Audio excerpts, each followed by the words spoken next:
So I have a teaching on the tithe on my YouTube channel. It's a very basic teaching.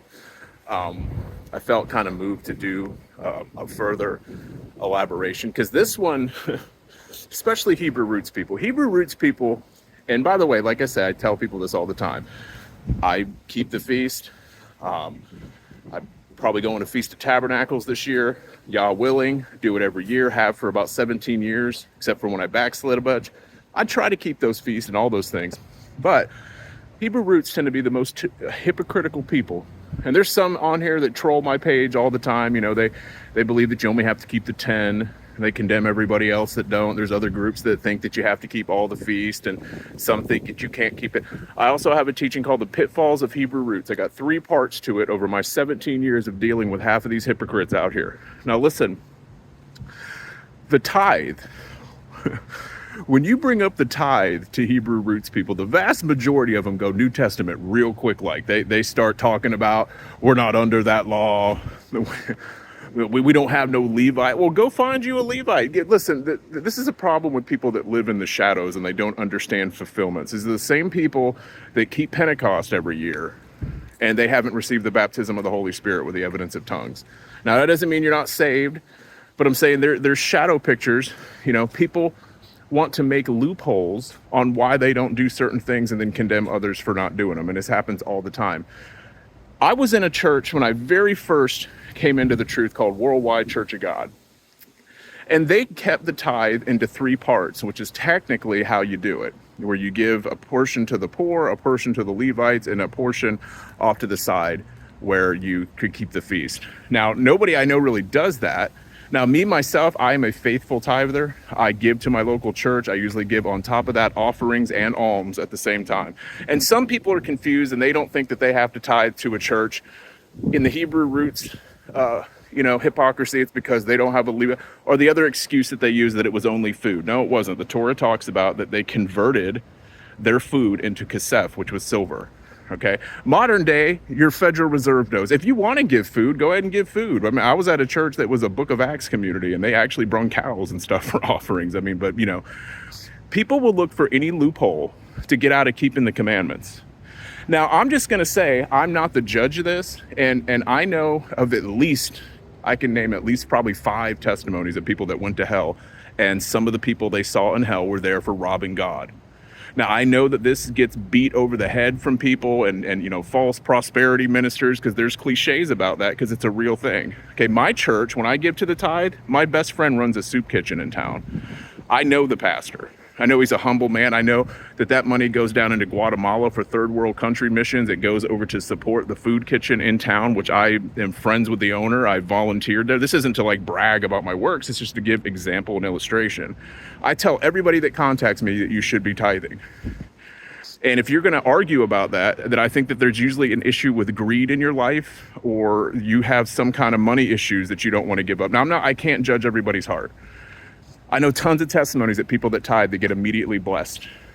Now, like I said, for Hebrew roots people, listen, if you can't find a Levite, spiritually, if you're going to an assembly and you're going there every week and getting fed, and you're making excuses not to give to that assembly because they're not a Levite, you're a hypocrite and you're a leech off the church.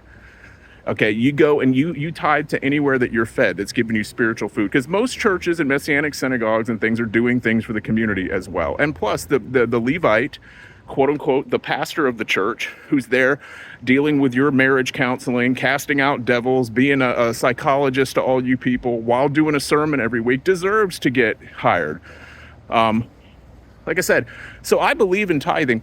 I know some people like to, well, I'm going to give my tithe, I'm going to give it to the poor. And I just don't think that there's any scriptural, there's a portion of it that supposedly, if you want to have your own system, but the people that were in hell for robbing God, I can't 100% say that everybody goes to hell for not tithing, because robbing God could be that just you had finances and you didn't give to the poor and to his work, and maybe it's a missionary, maybe it's something else. I mean, I don't know what robbing God testifies. It might be the tithe. I would seriously pray about it for people. And if you can't afford it, there's people that believe that, the poor weren't required to tithe. I don't have all the answers on that.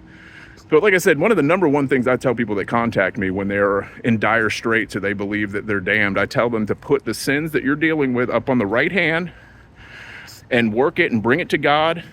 If you're struggling with smoking, get a nicotine patch and bring it to God and tell them that you're trying and that you need deliverance. Or, some woman was in my comment section. She's, oh, smoking is not a sin. I do that. Well, listen, if you're prideful enough to just assume something is not a sin, then you've got an attitude problem, because everything in my life I pray about if it's a sin. Because there's some things that you might not think are a sin because your conscience has been seared in that area.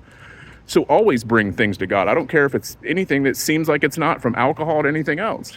But I wouldn't want to be on Judgment Day robbing God. Now that's going to be up to you in your personal prayer life. Like I said, you might be led to do 10% or 15% of your finances and give to a missionary over there in the Philippines. I don't know.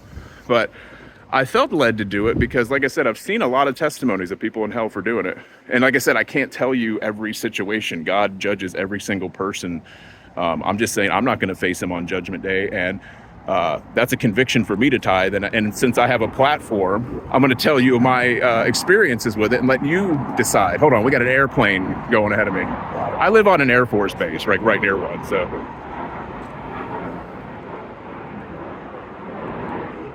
So, pray about it. There's all kinds of near-death experiences online, and some of them are really legit, and some of them are kind of questionable. But, I've seen enough to bring this to the forefront. Some of you may listen to my voice and have been contemplating on tithing. Like I said, don't listen to Hebrew roots people. I told you, Hebrew roots people can be some of the most hypocritical people. They will pick and choose what they want to keep, what they don't want to keep. We'll keep the 10 Commandments. We don't have to grow a beard. Even though the Bible, I can't trust a Torah teacher that doesn't have a beard. I don't know. Maybe that's just me. I'm being religious on that. These people, they'll tell you that you need to keep this and that. And if you don't keep this feast day on the right day, you're going to hell. Bring up the tithe. Oh, well, brother, we're under the New Testament. I mean, it happens all the time. Everybody, most of them, I found very few Torah keepers in my time that are actually sincerely keeping the law because they love God. A lot of it has to do with pride. Not all, but a lot of it has to do with self-comparison. Look at me, I got this magic feast day on this day over here and you don't. Okay? I try to obey everything that I can. Like I said, if you have finances, besides preparation and things like that, which I've preached on, I would be given to the church that you're at, the local church. Like I said, it's bad house training if you're going to a church every week and having fellowship, or Messianic synagogues and having onegs, and you ain't contributing. I was at a Book of Acts community, and towards the end, I saw mismanaging of finances, and I still gave because I was eating there every week. It's proper house training. Learn it.